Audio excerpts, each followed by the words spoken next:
우리 이 자리에서 또 그리고 온라인으로 함께 예배 드리시는 모든 분들에게 주님이 임재하시어서 은혜 베풀어 주시기를 간절히 바랍니다.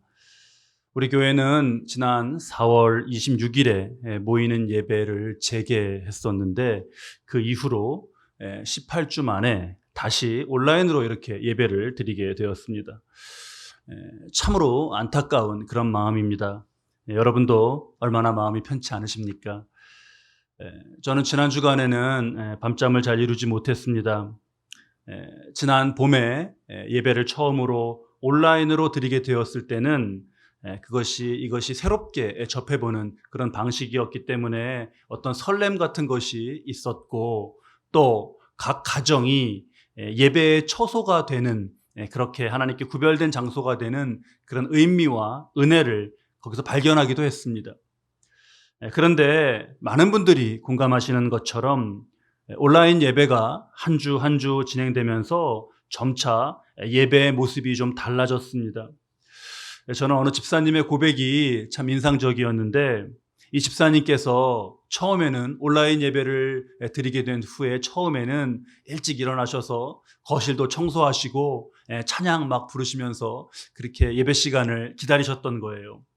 그런데 몇 주가 이렇게 지나고 나서는 어느새 그냥 침대에 누우셔서 스마트폰으로 시간 이렇게 확인하고 하면서 아직 5분 남았네, 아직 4분 남았네, 이러고 있는 자신의 모습을 그렇게 보게 된 겁니다.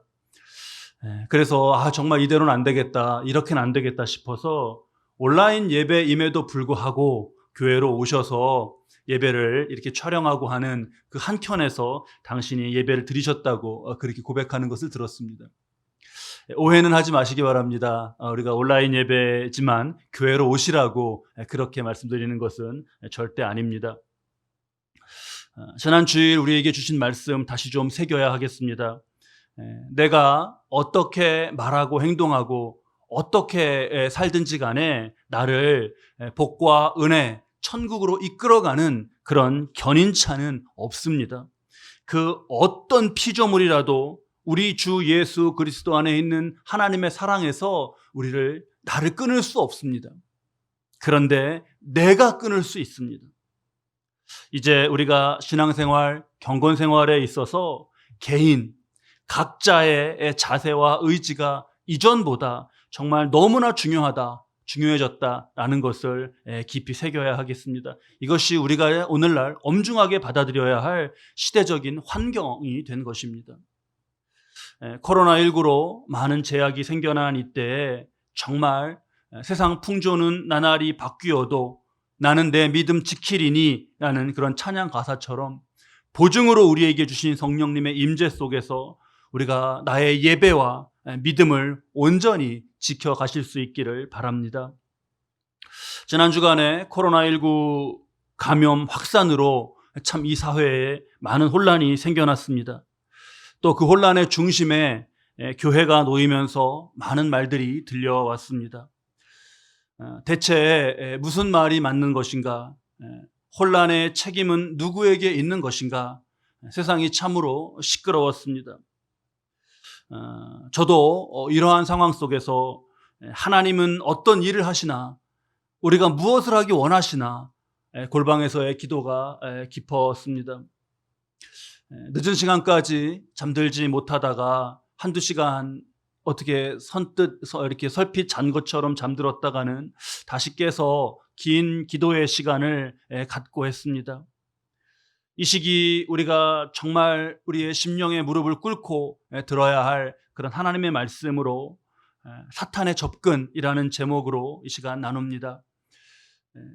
어느 진영, 행여 조금 오해가 없기를 바랍니다. 어느 진영이나 또 누군가를 표적으로 특정해서 그렇게 하는 설교가 아니라는 것을 미리 말씀을 드립니다. 저도 아직도 젊은 목회자지만 설교하면서 설교가로서 살아온 지가 올해로 이제 18년째인데 그간에 제 나름의 명예로 이렇게 지켜온 설교의 원칙 중에 표적 설교를 하지 않는 것이 있습니다. 표적이라면 저 자신이 가장 큰 표적이고 말씀 앞에 진지하게 선 우리 모두가 그렇습니다. 불필요한 오해가 생기지 않기를 바랍니다. 오늘날 우리는 거짓이 일상화된 그런 문화 속에서 살고 있습니다. 가령 중국집에 배달이 왜 이렇게 늦냐 하고 전화를 하면 다 방금 출발했다라고 말합니다. 그런데 그 의미대로 듣는 사람 별로 없습니다. 중국집은 뭐 원래 그래 이렇게 답합니다. 또 집을 구하러 다녀보면 그런 광고들이 붙어 있죠. 역세권, 전철역에서 걸어서 5분 이렇게 되어 있습니다. 실제로는 아무리 빨리 걸어도 5분 안에 그 전철역에 갈 수가 없습니다. 그런 광고도 그냥 집 광고는 원래 그래 라고 하고 넘어갑니다. 그런데요, 원래 그러면 다 괜찮은 건가? 하나님은 거짓말하지 말아라라고 셀 수 없이 많이 말씀하십니다. 한 곳만 대표적인 말씀 보면 레위기 19장 11절 말씀입니다. 너희는 도적질하지 말며 속이지 말며 서로 거짓말하지 말며 너희는 내 이름으로 거짓 맹세함으로 내 하나님의 이름을 욕되게 하지 말라. 나는 여호와니라 하셨습니다. 중국집 사장님 또는 집 광고주, 만약 그 분들이 예수를 믿는 사람이라고 한다면 정말 그런 말에도 진실해야 합니다. 음식 준비가 조금 늦어졌는데 곧 도착할 거다라고 한다거나 또는 전철역에서 걸어서 10여 분이다 이렇게 하지 못하는, 만약에 그렇게 말하지 못한다면 그 이유가 무엇입니까? 거기 혹시 그것이 돈 문제 때문이라면 그러면 더 문제가 심각해집니다. 말씀과 돈 중에 돈을 선택하는 셈이 됩니다. 돈을 택함으로 말씀을 놓는 것이 될 수 있고 말씀을 놓는 것으로 하나님을 놓치는 것이 될 수 있습니다. 지난 주간에 정말 이 사회가 혼란스러웠던 가운데 사람들 간에 정말 말이 다 엉키고 설키고 다 달랐던 것 한 것 가운데 무엇이 있습니까? 거짓말이 있습니다. 다 상대가 거짓말을 하고 있다고 합니다. 이런 시기 하나님이 우리에게 원하시는 것은 거짓에 휩쓸리지 않는 것입니다. 지금 이 코로나19로 이것을 확산시키면서 사회에 혼란을 일으키고 정말 우리가 이 사회가 감당하기 힘든 그런 고통의 시간을 만들어내고 있는 것이 누구입니까? 그것은 정치 진영의 어느 쪽이다 이런 차이로 또는 종교의 차이로 또는 코로나19가 걸린 사람 안 걸린 사람 이런 차이로 구별할 수 없습니다. 진실한 사람이냐 아니면 거짓의 사람이냐 그것으로 구별할 수 있습니다. 우리 크리스찬들은 누구의 말을 듣고 어떤 주장에 동조해야 하나를 생각할 때 그 전에 정말 이것을 철저하게 분별해야 합니다. 이것이 진실인가 거짓인가. 네 가지 경우의 수가 나오죠. 그러면 진실한 말을 진실하게 받아들이는 것 첫 번째입니다. 진실한 말을 거짓이라고 하는 것. 세 번째는요, 거짓의 말을 진실하다고 받아들이는 것. 네 번째는 거짓의 말을 거짓으로 받아들이는 것입니다. 이 네 가지 중에 1번과 4번이 정답입니다. 진실을 한 말을 진실하게 인정하는 것, 거짓의 말을 거짓으로 받아들이는 것. 이것은 정답 맞추기 차원이 아니라 반드시 1번과 4번이어야 합니다. 2번, 진실한 말인데 그것을 거짓이라고 한다거나 3번, 거짓인데 그것을 진실로 알고 쫓는다는 것 반드시 피해야 합니다. 그런 차원에서 너무나 중요한 것이 팩트체크이죠. 팩트체크라는 말은 시사적인 어떤 용어, 언론에서 미디어에서 쓰는 그런 용어로 등장을 했습니다. 그런데 이건 시사 용어가 아니라 중요한 영성의 용어이고 영적 용어입니다. 팩트체크, 사실이 무엇이냐, 진실이 무엇이고 진리가 무엇이냐, 그것이죠. 팩트체크가 되지 아는 일에 대해서는 그리스도인들은 극도로 말을 조심해야 합니다. 가령 누가 그러던데, 또는 내가 어디서 이런 말을 들었는데 하는 말, 그런 말 굉장히 위험합니다. 만약에 내가 알고 있었던 것이, 내가 이렇게 생각했던 것이 팩트 체크를 해보니 그것이 2번이었다. 진실한 말이었는데 내가 그걸 거짓으로 알고 있었다. 그리고 더 위험한 것은 나도 그것이 거짓이라고 이렇게 하는 말을 확산하는데 나도 기여를 했다. 만약에 그렇다면요, 그 순간에 정말 철저하게 회개해야 합니다. 3번, 거짓이었는데 내가 이걸 진실로 알고 쫓았다. 그것을 내가 또 확산시켰다. 이러한 문제가 될 때 정말 그 순간 철저하게 회개해야 합니다. 어떠한 이익이나 어떠한 인간관계에도 이 판단과 이 행동 앞에 우선돼서는 안 됩니다. 돈을 선택하는 것이 말씀을 놓는 것이고 하나님을 놓는 것이 되듯이 사람을 선택하는 것도 말씀을 버리고 하나님을 버리는 것이 될 수 있습니다. 오늘날 정말 비장하게 가져야 될, 나는 나의 믿음을 지킨다 라고 하는 각오의 중요한 실천적인 행위 중에 하나가 뭐냐? 그것은 거짓말에 대해서 분별하고 그것을 철저하게 경계하는 것입니다. 오늘 우리 사회는 너무나 쉽게 거짓에 휩쓸릴 수 있는 그러한 환경입니다. 거짓말이 말씀드렸던 중국집 사장님이나 무슨 집 광고 전단지나 그런 데에서만 일상화된 게 아닙니다. 안타깝게도 우리의 언론이나 우리의 미디어에는 왜곡과 거짓이 넘쳐납니다. 너무나 노골적이에요. 그 영국의 옥스퍼드대 부설 로이터 저널리즘 연구소에서 매년 세계 주요 40개국의 언론 신뢰도를 조사해서 발표를 합니다. 한국은 어떤가요? 4년 연속으로 40개국 중에서 40위입니다. 너무나 충격적이죠. 아프리카의 케냐, 남아프리카 공화국보다 낮습니다. 못합니다. 그 가짜뉴스의 진원지로 가장 많이 결과가 나온 것이 유튜브이고요. OECD 국가 중에 국가 청렴도 조사에서 한국이 세계 39위입니다. 그나마 요 근래에 정말 좋아졌다고 해서 30위권 안에 39위로 30위권 안에 겨우 들었습니다.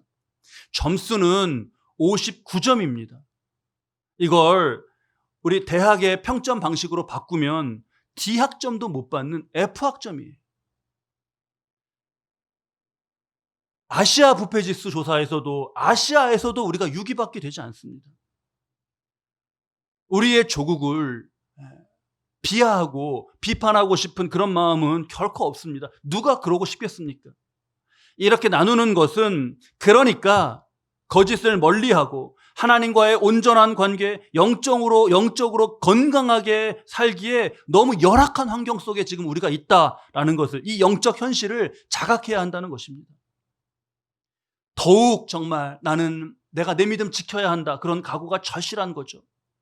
그러면서 나 또한 이 거짓의 세상, 부패해가는 세상에서 내가 정말 깨어있다고 생각하고 진실한 믿음이라고 생각하는데 이것도 또한 착각이 아닌가, 늘 정말 무섭게 돌아보아야 합니다. 우리 요나의 이야기를 다 알고 계시죠? 요나서 1장을 보면 큰 풍랑이 일어서 요나가 탄 배가 거의 다 깨지게 됐습니다. 사공들이 두려워하면서 자신들이 믿는 신에게 막 외치고 또 배의 무게를 줄이고자 짐을 다 바다에 던지고 했습니다. 그러면서 선장이 이 재앙이 누구 때문에 미친 건가, 제비를 뽑아보자 해서 제비를 뽑았더니 요나가 나왔습니다. 그래서 배 밑층에서 깊은 잠에 빠져있던 요나를 데려옵니다. 그리고 물어요. 너가 도대체 누구냐? 정체를 묻습니다. 너는 누구냐? 그때 요나가 대답을 합니다. 요나서 1장 9절이에요. 나는 히브리 사람이요 바다와 육지를 지으신 하늘의 하나님 여호와를 경외하는 자로다. 내가 누구인지 나의 자신의 신앙을 정말 분명하게 밝혔습니다. 요나, 이 어려운 때에도, 이 풍랑 속에서도 내 믿음, 내가 지키고 있는 내 신앙 그리고 그 고백 지키고 있는 그런 모습 아닙니까? 그런데요, 요나의 이 말이 맞는 말인가요? 이 요나의 이 말을 진실한 말이다 라고 여기고 진실하게 내가 받아들이면 되는 건가요? 1번을 택하면 우리 될까요? 한번 팩트 체크를 해보겠습니다. 나는 히브리 사람이요. 이건 맞습니다. 요나 유대인, 히브리인 맞습니다. 바다와 육지를 지으신 하늘의 하나님 여호와, 여기까지도 맞죠. 창세기의 창조에 비추면 맞습니다. 마지막 여호와를 경외하는 자로라. 이건 어떻습니까? 이 말은 진실한가요? 근데 그렇지가 않습니다. 여러 이방 신들을 섬긴 배 안의 선원들을 향해서 여호와 하나님을 말하는 것이지만, 내용은 그렇지만 놀랍게도 이 말은 거짓말로 의심할 수밖에 없습니다. 왜 그런가요, 여러분? 지금 이 배가, 요나가 타고 있는 이 배가 어디로 가는 배입니까? 유대에서 서쪽으로 지중해를 지나서 다시스로 향해 가는 배예요. 하나님은 유대에서 동편인 니느웨로 가라고 말씀을 하셨습니다. 하나님의 말씀이 끝나자마자 그 말을 들은 직후에 요나는 하나님의 말씀과 정반대 방향으로 배를 타고 도망치면서 이렇게 말하고 있어요.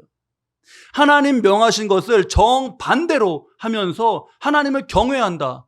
나는 하나님을 경외하는 사람이다 라고 말할 수 있는 건가요? 입으로 하나님의 경외를 말하지만 삶은 그 반대, 하나님 모독으로 향하는 모습이고, 우리 이런 모습을 오늘날 너무나 많이 본다는 거예요. 나부터 철저히 돌아봐야겠습니다. 나부터. 그리고 그런 거짓된 이들로부터 우리 믿음을 철저하게 지켜야 합니다. 오늘 우리가 함께 본 본문은 성도, 그 가정, 교회의 생사가 바로 여기에 달려있다는 것을 보여줍니다. 오순절에 성령님이 강림하셨죠. 이제는 예수님을 영접하고 성령으로 충만한 그 한 사람 한 사람이 성전인 겁니다. 지상 어느 곳에 지성소가 따로 있지 않습니다. 성도가 지성소입니다. 그런 성도가 모여서 초대교회를 이뤘습니다. 그때 초대교회의 결정적인 위기가 찾아옵니다. 그 위기가 어떻게 그 위기의 모습이 어떤 건가요? 헤롯 왕의 세력이 외부에서 공격하지 않았습니다. 로마의 누가 그것을 교회를 핍박하지 않았습니다. 거짓이 교회에 틈타려고 했습니다. 바나바가 성령으로 충만해서 밭을 팔아서 교회에 헌금을 했습니다. 그런 바나바, 그 헌금뿐만 아니라 바나바의 신앙과 인격과 모든 그의 영성과 삶이 사람들에게 칭찬받고 존경받을 만한 것이었고, 또 헌금도 그렇게 하는 것을 보면서 온 예루살렘 교회가 그를 칭찬했습니다. 그러자 아나니아와 삽비라 부부가 이를 탐냅니다. 자신들의 소유를 팔았습니다. 그리고 그 판값 중에 얼마를 감추고 아나니아가 나머지를 가져와서 사도들의 발 앞에 두는 겁니다. 이것이 헌금이라고. 만약에 이 돈이 초대교회에 들어왔다면, 이 거짓이 그곳에 스몄다면, 그러면 초대교회의 영적인 거룩함은 깨졌을 것입니다. 아나니아의 거짓말이 들통나 버렸어요. 그 충격으로 아나니아가 죽습니다. 다시 3시간쯤 뒤에 부인 삽비라가 지금 교회에서 무슨 일이 있었는지 모르고 교회에 옵니다. 8절 말씀에 보면 베드로가 묻습니다. 그 땅 판 값이 이것뿐이냐? 내게 말하라 하니 이르되 예 이것뿐이라 하더라 했습니다. 예 이것뿐이라. 이렇게 대답하는데 1초나 걸렸을까요? 예 이것뿐입니다. 1초나 걸렸을까 싶은 이 짧은 대답, 여기에 삽비라의 영혼이 다시는 헤어날 수 없는 그런 어둠에 빠져버리게 되는 그러한 순간이 이 순간이었습니다. 그러니까 우리의 예, 아니요 하는 말에 정말 비장함이 있어야 됩니다. 거기에 어떠한 이익, 어떠한 인간관계 그런 것이 담겨 있어도 예 해야 할 것이 아니오가 되거나 아니오 해야 할 것이 예가 돼서는 안 되는 겁니다. 그 사람 모래 거의 그렇게 했대. 그 사람이 그랬다고 하던데, 그러면 그 사람이 했으면 그건 틀림없는 거야. 나는 그런 말을 그리스도인이 그런 말을 듣는 사람이 되어야 하는 것이죠. 마태복음 5장 37절에 주님께서 말씀합니다.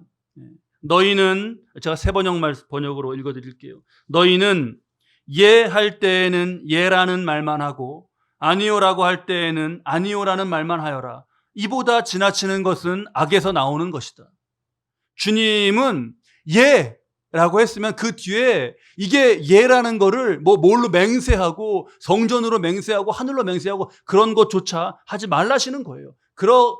하면 끝나는, 아니오가 아니오 하면 끝나는 그러한 삶을 말씀하십니다. 오늘 우리에게 주신 말씀 본문 3절부터 5절에 거짓말에 관한 너무나 중요한 말씀이 나오죠. 한번 제가 읽겠습니다. 베드로가 이르되 아나니아야 어찌하여 사탄이 내 마음에 가득하여 내가 성령을 속이고 땅값 얼마를 감추었느냐. 땅이 그대로 있을 때에는 내 땅이 아니며 판 후에도 내 마음대로 할 수가 없더냐. 어찌하여 이 일을 내 마음에 두었느냐. 사람에게 거짓말한 것이 아니요 하나님께로다. 아나니아가 이 말을 듣고 엎드러져 혼이 떠나니 이 일을 듣는 사람이 다 크게 두려워하더라. 지금 여러분 이 교회 안에 지금 이 상황이 일어나고 있는 교회 안에 누가 있습니까? 베드로를 위시한 사도들이 있습니다. 그리고 아나니아가 있습니다. 그런데 영적으로는 어떤 겁니까? 3절 말씀에 어찌하여 사탄이 내 마음에 가득하여라고 했습니다. 성도들 속으로 아나니아를 교통수단처럼 타고 사탄이 들어오려고 합니다. 거짓말하고 있는 아나니아의 그 말 가운데 뱉어지고 있는 그 입김은 아나니아만의 입김이 아니라 사탄의 입김이 담긴 것입니다. 보십시오, 여러분. 초대교회 이 순간이 얼마나 중요한 순간인지 모릅니다. 그냥 1초, 2초 휙휙 지나갔을 이 순간들이 말이에요. 하나님이 처음에 에덴 동산을 인간에게 만들어 주셨죠. 그 에덴 동산을 왜 누리지 못하고 쫓겨났는가? 뱀의 거짓에 속아 넘어가서 그렇게 된 겁니다. 거짓이 스며드는 것부터 시작이 됐어요. 지금 성령님이 자신을 내어주시면서 교회를 세우십니다. 자신의 몸을 다 내어주신 예수님의 사랑이 성령의 역사로 나타나고 있어요. 그러니까 네 것이 없이 내 것을 다 팔아서 돕는 사랑, 에덴 동산과 같은 그런 사랑이에요. 그런 사랑이 나타나는 곳이 되자 사탄은 에덴 동산을 망쳤던 그 똑같은 작전, 조금 달라진 것도 없습니다. 거짓말로 파고들면서 침투하고 있는 것이. 성령으로 충만했던 베드로에게 그것이 순간적으로 딱 짚인 겁니다. 말씀 정말 깊이 새겨야겠죠. 4절 말씀에 어찌하여 이 일을 내 마음에 두었느냐. 사람에게 거짓말한 것이 아니요 하나님께로다 했어. 거짓말은 하나님께 하는 것입니다. 그러니까 내 거짓말에 상대가 넘어갔으니까 성공이고 상대가 안 넘어가, 이건 실패네, 이렇게 하면 온 세상이 다 내 그 거짓말에 넘어갔다고 해도 그거는 실패입니다. 왜? 속지 않으시는 하나님 앞에서 한 것이기 때문에 그렇습니다. 보십시오, 여러분. 사탄이 정말 겁도 없지 않습니까? 정말 겁이 없습니다. 예수님 공생의 사역을 시작하시려고 할 때 겁 없이 다가와서 시험했습니다. 마지막에 그러죠. 내게 엎드려 경배하면 천하만국과 그 영광을 주겠노라고. 천하만국이 누구 것인데 이렇게 말하나요? 전형적인 사기의 방법, 거짓의 방법이죠. 자기 것이 아닌 것을 자기 것으로 말하는. 성령님께서 주님의 몸으로 교회를 세우시는데, 그래서 성령으로 충만한 사도들이 기도하는 가운데 있는데 거기도 겁없이 침입합니다. 우리 교회, 나의 영혼, 우리 가정, 우리 사회 다 지금 이런 사탄 앞에 놓여 있는 겁니다. 사탄이 어디 있어요? 안 보이는데요. 예라고 해야 할 것을 아니오라고 말하도록 하는 그 가운데 그 마음에 사탄이 가득한 겁니다. 성령님도 예수님도 두려워하지 않고 가까이 와서 시험했던 사탄이 제가 뭐가 무서워서, 여러분이 뭐가 무서워서 오지 않겠습니까? 눈에 보이지 않는 그 사탄을 우리가 어떻게 알 수 있어요? 지금 이 온라인 예배 드리면서 영상이 송출되고 있는데 와이파이라고 하는 무선을 타고 이렇게 지금 다 가고 있는 거 아닙니까? 와이파이 전파 우리 눈에 아무것도 보이지 않습니다. 분명히 실제하기 때문에 데이터가 지금 이것을 타고 이동되고 있는 거 아닙니까? 사탄은 보이지 않습니다. 혹시 우리 곁에 거짓말이 있다면, 그렇다면 그것이 나타내는 영적 진실이 뭐냐? 사탄이 가까이 있다는, 사탄이 접근한다는 뜻입니다. 거짓말이 사탄이 꼬리를 밟힌 그 꼬리, 드러난 꼬리입니다. 거짓이 범람할수록 우리는 성령에 충만해야 되는 거죠. 거짓말을 덮기 위한 어떤 무슨 무수한 말들, 무슨 음모다, 무슨 또는 좌익이니 우익이니 또는 진보니 보수니 이렇게 어떤 것으로 편을 가르는 것을 우리가 따라가서는 안 됩니다. 어떤 같은 지역이니까, 같은 성별이니까, 또는 같은 집안이니까, 혈연, 그 무엇이어도 진실과 거짓을 흐리게 하는데 그것이 사용된다면 우리는 그것을 과감하게 버려야 합니다. 이 분별을 흐리게 하는 것, 이것 앞에 앞서는 이것이 그게 다른 게 아니라 그게 우상입니다. 우리가 어떤 것에 약한 그 길을 사탄이 틈타는 것이죠. 오직 그리스도의 영, 성령으로 우리가 충만해야 합니다. 보십시오, 여러분. 베드로가 얼마나 훌륭합니까? 지금 초대교회를 거룩하게 지키는 정말 그 사도의 자리에서 이 거짓이 베드로를 통과하지 못했습니다. 대단하죠, 베드로. 그런데 여러분, 베드로가 실은 한때 거짓말에 굉장히 능했다는 것 아시지 않습니까? 예수님과 함께 있었다라고 하는 여종의 말, 아무것도 아닌 그 여종의 말에 너가 무슨 말 하는지 알지 못한다 그랬고, 두 번째는 맹세를 하면서 그 사람 내가 알지 못한다 그랬습니다. 세 번째는 저주하고 맹세하면서 나는 그 사람을 알지 못한다 그랬어요. 거짓말이죠. 이런 거짓말쟁이, 이런 배신이 어디 있습니까? 아나니아와 삽비라, 예수님을 판 유다, 다른 게 뭐가 있나요, 베드로가? 다른 게 있죠. 통곡하며 회개한 것. 통곡하며 회개한 것이 다릅니다. 그리고 기도하는 가운데 성령으로 충만해진 것이 다릅니다. 이전의 베드로가 아니에요, 그러면. 말씀을 마치겠습니다. 우리 코로나19로 시끄러울 때 코로나19를 보고 그 무슨 확진자 수나 그 어떤 증상인가 이런 것에 우리가 주목하는 것보다 더 우리가 주목해야 하고 집중해야 하는 것은 거짓을 드러내고 계시는 하나님의 일하심이고, 거짓으로부터 하나님의 백성을 지키시는 성령님의 역사에 따르는 것, 거기에 우리의 정말 집중이 있어야 합니다. 거짓과 진실을 구별하고 거짓말을 금하고 그것을 물리치는 것에 영원한 생사가 걸려있다라는 것을 깊이 새기며, 우리에게 정말 그렇게 새기는 우리에게 성령님 임하셔서 사탄의 접근을 막으시고 모든 삶의 자리를 지켜주시기를 주님의 이름으로 축원합니다.